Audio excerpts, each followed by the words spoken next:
आप सबसे गुजारिश है कि आप डाइस पर तशरीफ लाएं और बस ये लम्हे हैं कि हमें बुक लॉन्च करनी है और उसके बाद मुशायरा होगा। मैं तमाम शोरा से अपनी गुजारिश करूंगा और इस मुशायरे की निज़ामत करेंगे डॉक्टर अफजल मैगलोरी साहब। एक बार जोरदार तालियों से उनका इस्तकबाल करेंगे। आफ्ताब अलवी साहब इस ज़रूरत के तय कहीं गए हैं। एक नाम और है रूमी साहब के मेरे अहद में हमारे 20-25 साल में जितने भी शायर मुंबई में हैं उनमें अक्सर व बेशतर जिन शायरों को शायरी सिखाई है और पढ़ाया है उसमें प्रोफेसर जमील कामिल साहब इस शहर में हैं, यहाँ जलवा फरोज़ हैं, उनका भी इस्तकबाल करते हैं। बहुत शुक्रिया आप तशरीफ़ लाए।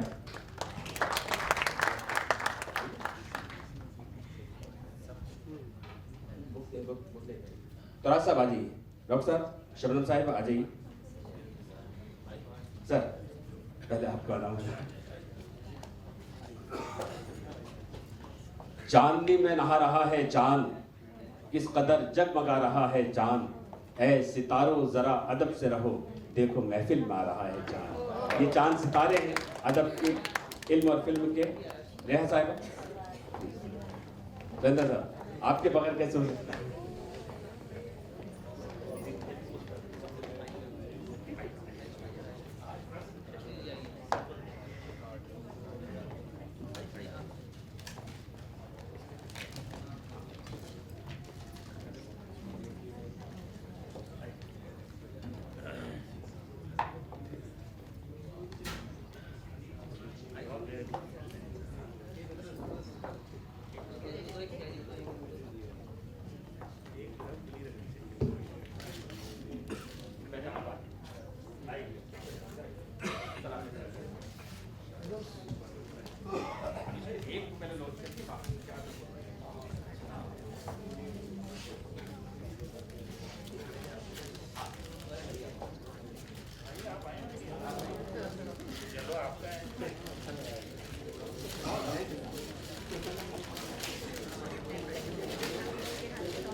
जोरदार तालियों से इस्तकबाल करें।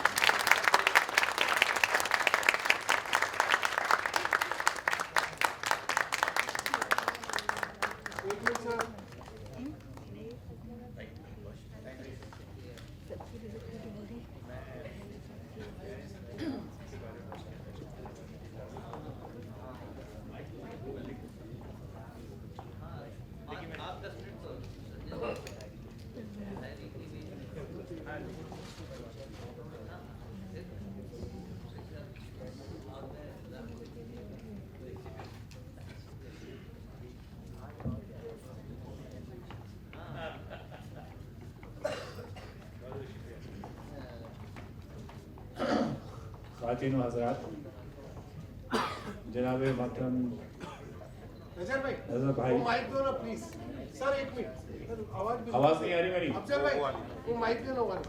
मुझे अपनी तो आ रही है, हाँ, आप तक नहीं पहुँच रही।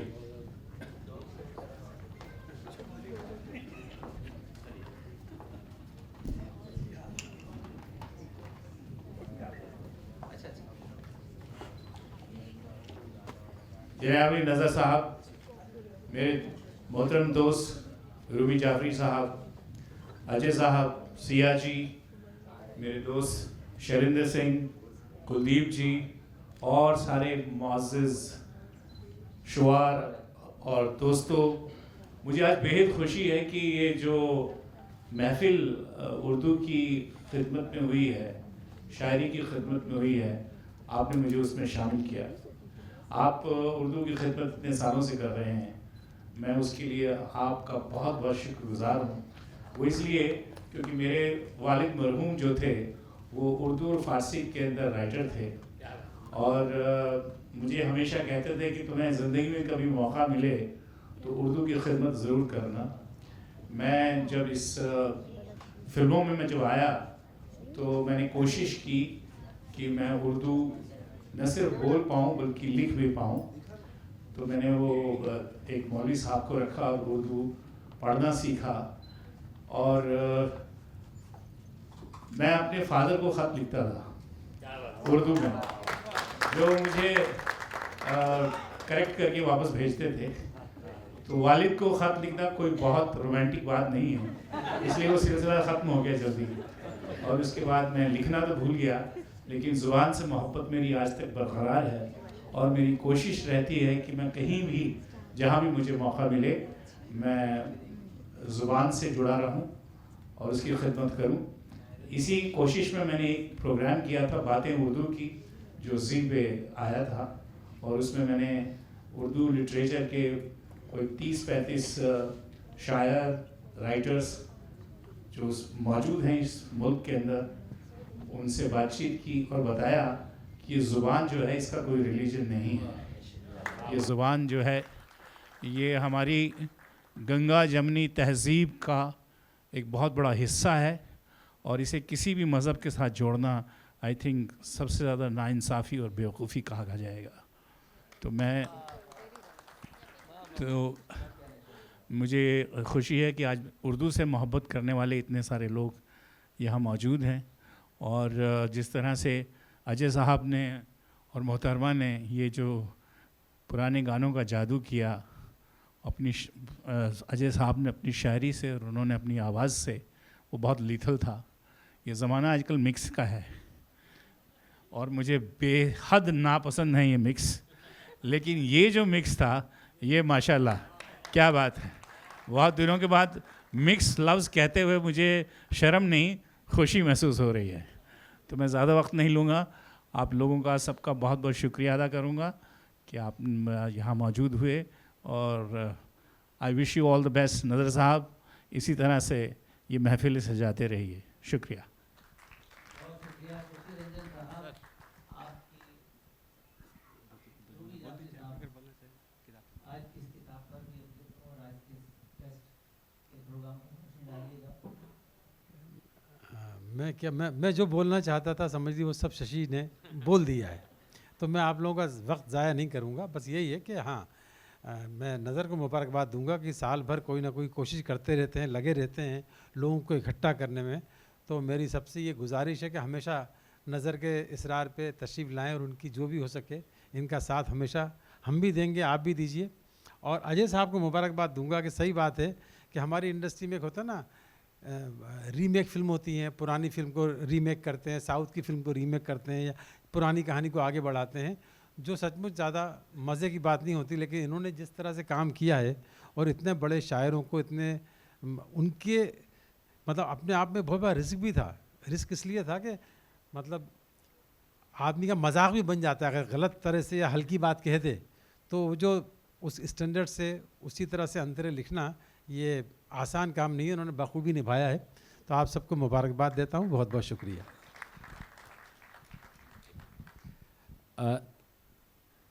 एक गुलदस्ता जो बहुत अहम है हमारे लिए सर, एक बड़ी बात ये है मेरे लिए, हम सबके लिए, कि आभा जी एक बड़े ओहदे पर फाइज हैं, chief income tax commissioner Mumbai हैं।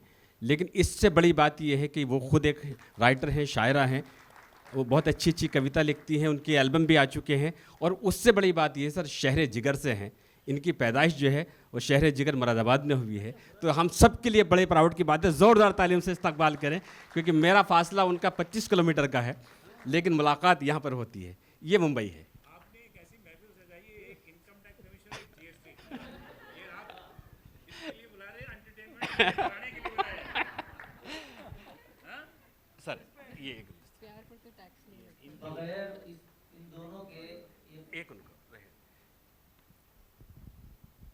जी शुक्रिया। आइए साथियों, मैं आज इस फेस्ट के मौके पर इस महफिल पे आप सभी का इस्तेमाल करता हूँ। और शशि रंजन जी से आपने सुना कि इनके वालिद और इनके दादा खुद उर्दू, और ये महफिल उर्दू और हिंदी को जोड़ने का एक पुल है। नज़र बिजनौरी साहब अपनी तमाम यानी विरासत को छोड़कर बिजनौर से इस शहर मोहब्बत में आए हैं बम्बई में, और यहाँ भी वो खिदमत अंजाम दे रहे हैं। ये बहुत आज हिंदुस्तान में इस बात की बहुत ज़रूरत है, आप हम लोग जो जमा हैं, कि ये मोहब्बत पूरी दुनिया में इसकी खुशबू जाएगी। और शशि रंजन जी ने कहा तो मैं आपके लिए एक शेर अर्ज कर दूं कि इन्हें अल्फाज के फूलों में तोलो, इन्हें अल्फाज के फूलों में तोलो, यकीनन है ये खुशबू के मुहाफिज, इन्हें तहजीब विरसे में मिली है, शशि रंजन है उर्दू के मुहाफिज। तो जब तक शशि रंजन जी जैसे उर्दू के मुहाफिज जिंदा हैं, ये हमारी तहजीब, ये उर्दू बढ़ नहीं सकती। और रूमी जाफरी साहब का भी जिक्र किया, कौसर सिद्दीकी साहब मेरे बहुत पुराने करम फरमा, और नज़र भाई के भी, उन्होंने रिसाला उर्दू का मुख्तलिफ रिसाले निकाले। अनीस देलवी साहब के ज़रिए से मैं भी उनके कई बार घर पर गया। रूमी जाफरी साहब ने भी उस तहजीब को यहाँ आकर, इस उरूसुल बिलाद में आकर अपनी मेहनत, अपनी लगन और अपने जज्बे के साथ जो मकाम हासिल किया, वो सब आपकी मोहब्बतों का समरा है। जोरदार एक बार उनके लिए तालियां, और उनके लिए शेर, तो मुझे नज़र भाई ने कहा कि शेर सबके लिए आप कह दीजिएगा, तो ये भी ज़रूरी है कि शोहरत तुझे इस शहर मोहब्बत में मिली है। रूमी जाफरी, शोहरत तुझे इस शहर मोहब्बत में मिली है, रूमी तेरी तहरीर तो कौसर में धुली है। तो जिस तहरीर को कौसर से धुली हो, उसको क्यों ना मकाम मिले। तमाम फिल्मी दुनिया में अपना मकाम आपने बनाया। बहुत बहुत मैं आप सबका इस्तकबाल। अच्छा, मुझे नज़र भाई ने बताया नहीं, अभी फ़ौरन कहा 5 मिनट पहले अख्तर साहब यहाँ तशरीफ़ फरमा है, हमारे प्रोफेसर जमील साहब तशरीफ़ फरमा है, तमाम मुस्तफ़ा पंजाबी साहब, ये तमाम हिंदी उर्दू के मराठी के यहाँ साहित्यकार मौजूद हैं। तो मुझे नज़र भाई ने कहा, तो इनकी नज़र तो बड़ी यानी मोहब्बत भरी नज़र, जिस पर लग जाए वो शायर बन जाता है। तो आज की इस किताब का इजरा हुआ, इसका नाम है इश्क की आखिरी सदी। तो जज्बाओ शौक की नदी है यही, जज्बाओ शौक की नदी है यही, नगमाए साजे सरमदी है यही, नगमाए साजे सरमदी है यही, जज्बाओ शौक की नदी है यही, कौल मेरा नहीं सियागा है, इश्क की आखिरी सदी है। तो अपने अफकार, अपने ख्यालात और अपने तजुर्बात और अपने गम को जिस किताब में इश्क की आखिरी सदी में समोया है, सियाजी में आपका भी हम इस्तकबाल करते हैं। और तमाम अब ये महफिल आगे चलेगी। और एम तुराब मेरे छोटे भाई हैं, उन्होंने शायरी मेरे सामने ही, और इनमें बचपन से उस दयार से, उस छोटे से गांव से निकल कर आए, हमारे मुजफ्फरनगर मेरे हम वतन हैं, कि जहाँ आदमी जी बहुत, ये मेरे छोटे भाई हैं, और इनमें जज्बा था। जब हम इनके जानसठ में मुशायरे में जाया करते थे, तो इनको लगन लगी, और लगन ऐसी है, अच्छे ख़ानदानी और ज़मींदार ख़ानदान से आपका ताल्लुक़ है, लेकिन सब ज़मींदारा छोड़कर शायरी की तरफ राग़िब हो गए। और मुझे कहा कि अफजल भाई, मुझे शायरी का शौक़ है, मैं शायरी करना चाहता हूँ। मैंने कहा कि तुम मेरे छोटे भाई हो, शायरी कोई ये सीखी नहीं जाती, कोई कारीगरी का काम नहीं है। लेकिन इनका जज्बा देख के इन्होंने कहा, मेरा कलाम तो सुनिए। जब तरह मुशायरे खतौली में होते थे, मुजफ्फरनगर में होते थे, तो एक मिसरा इनको दिया मैंने, ऐसे ही अदराहे तफरी, मैंने कहा सिर्फ इनको सुनने का शौक़ है शायद। तो वहीं पर इन्होंने थोड़ी देर के बाद ही उस पर चंद अशार कह लिए। ये जानसठ का वाक़या है, ज़ोरदार तालियां बजाइए। मुझे लगा कि ये लड़का इंशाल्लाह एक दिन मकाम बनाएगा, और उनका जुनून। और आपको बता दूं, 14-15 साल की उम्र में इन्होंने एक मुशायरा अपने गांव में रखा। वहां पर बहुत बड़ा मुशायरा, तमाम घर के, यानी उस जमाने में 50,000 रुपए में इन्होंने पूरा सड़क तक 5 किलोमीटर तक डेकोरेशन का इंतजाम किया। शायरों की भीड़ हो गई, इत्तेफाक से शायर ज्यादा आ गए। इनको कुछ लोगों ने, गाँव के लोगों ने कहा भाई उसको बुलाइए, उनको बुलाइए, बजट भारी हो गया। मदरसे में मुशायरा रखा गया, मदरसा बिल्कुल सड़क के किनारे था, नज़दीक था, तो ये बच्चे थे, तजर्बा नहीं था, पहला मुशायरा था। लेकिन उसमें देखिए कि डीएम साहब, तमाम ऑफिसरान ज़िले के, एक बच्चा मुशायरा कर रहा है। इनका जज्बा देखिए, इनका हौसला उसी ज़माने से देखिए कि ये जाकर डीएम को और कमिश्नर को इन्होंने बाकायदा दावतनामा दिया, और साहब मेरा शौक है, पहला मुशायरा, गांव में आज तक कोई डीएम नहीं गया, आपको आना है। उन पर ऐसा जादू चला, इन्होंने अशार सुनाए उनको, कहले बेटा हम आएंगे, और उसमें डीएम साहब आए। मुशायरा बहुत देर तक, सुबह तक चला। और मजे की बात यह है, जो नजर भाई जिस बात को कह रहे हैं, नजर भाई भी उस मुशायरे में थे कि सब शायर चले गए, इत्तेफाक से बजट फेल हो गया, तो जो इनके साथ थे वो भी चले गए, मदरसे के मौलाना भी चले गए, शायर तमाम, क्योंकि मैं उसमें शायरों को सबको बुलाया था मैंने, कुछ शायरों को, ये भी चले गए। और आखिर में ये पैसे इंतजाम करने के चक्कर में सुबह को बस भी, आखिरी बस, पहली बस थी, सबको जाना था, तो जब कुछ नहीं हुआ, शायरों ने बहुत हंगामा किया, तो मैंने वहाँ अनाज की बोरियां रखी हुई थी, एक एक बोरी अनाज में सब शायरों को दी गई, गाड़ी में रखा थी। पहला मुशायरा नजर साहब ने भी अनाज में पढ़ा था उनके गाँव में। तो ये जिंदगी में इस बात का चर्चा करते हैं। और हाँ, शायर ले रह गए, शायर भी कमाल थे, देखिए बस को सड़क के किनारे लगाया गया, एक एक बोरी सब शायरों के दी गई। अच्छा, वो गेहूं भी मदरसे में इमदाद के आए हुए थे। अगले दिन लेकिन फिर एक बात सुनो, इनके वालिद साहब को पता लगा, वो बहुत अच्छे खानदान से, तो जब पता लगा कि बेटे ने मुशायरा किया इस तरह शायर, तो मेरे से राब्ता करके, तमाम शायरों से राब्ता करके उन सब के पैसे घर पहुंचवाए।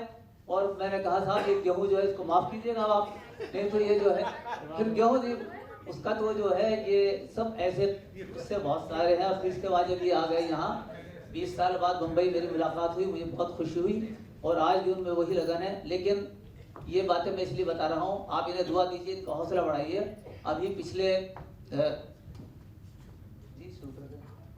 साजिद साहब ये हमारी महफिल में जब अफरोज है, एक बार पुरजोर तालियों से इस्तकबाल करें उनकी धुनों पर, ना कि बॉलीवुड के लोग बल्कि दुनिया भर को नचाने वाली शख्सियत, और बहुत ही मयारी अंदाज से अपने काम को करने वाली, और ख़ासकर कुदरत के निज़ाम के साथ दुनिया में कोई कुछ नहीं कर सका, लेकिन वाजिद साहब के बगैर भी वो उसी तरह से काम कर रहे हैं। हम उनके हक़ में दुआ करते हैं, अल्लाह उन्हें बरीक़ रहमत करे। मैं बहुत अदब से गुजारिश करता हूँ कि क्या बताऊँ मैं तुमको, मेरा यार कैसा है, चांद सा नहीं है वो, चांद उसके जैसा है। साजिद साहब से गुजारिश करता हूँ कि एक लम्हे के लिए आ जाए और ये फूलों का गुलदस्ता उनकी खिदमत में